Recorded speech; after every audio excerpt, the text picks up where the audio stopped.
Then you have the one of the other, one of the last ones of the compromises is Electoral College Compromise, and that Yes, one again sir.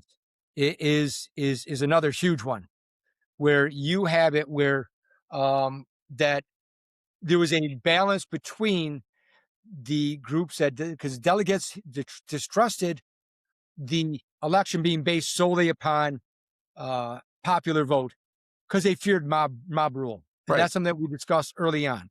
They did not want to have a strict, basically a strict democracy of you vote and that whatever the popular vote is, that's what carries a presidency.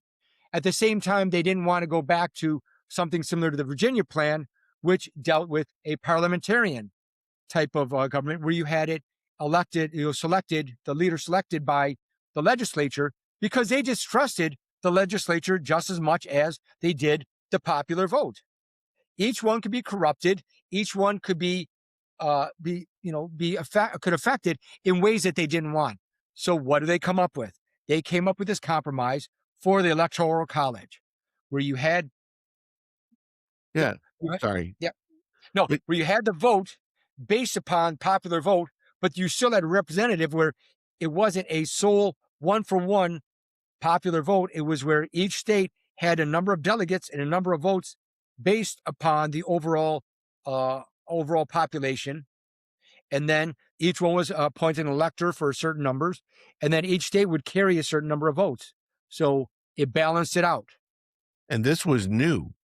This was made from whole cloth because the Articles of Confederation didn't include, and we didn't have an executive. So this was all new, having a president or an executive branch.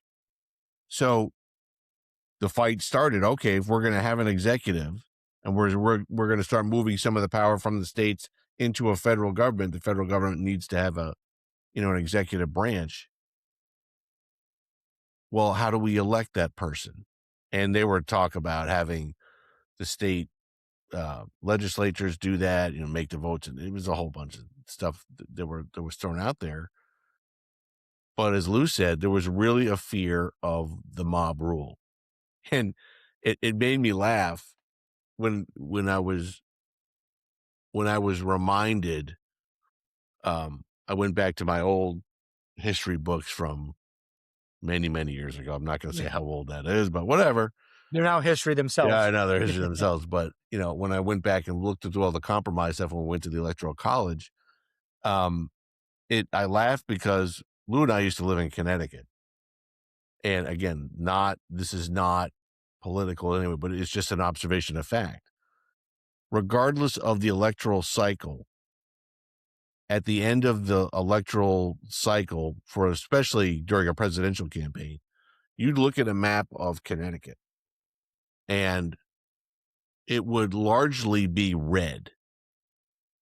Whether you were Republican or independent or Democrat, just the fact. And there were dots: Hartford, Stamford, Bridgeport, New London, and Waterbury. Blue. But little dots as compared to the state map. But the Democrats would carry the day handily all the time with those dots.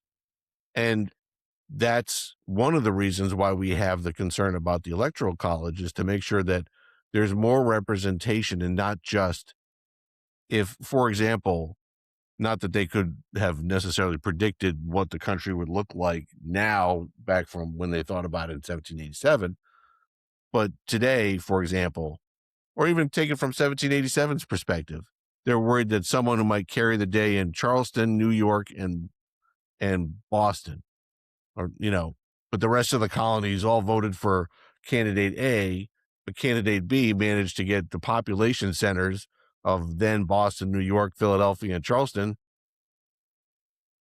That's not the same spread of what the concern should be for the elected executive. So they came up with the compromise of an electoral college.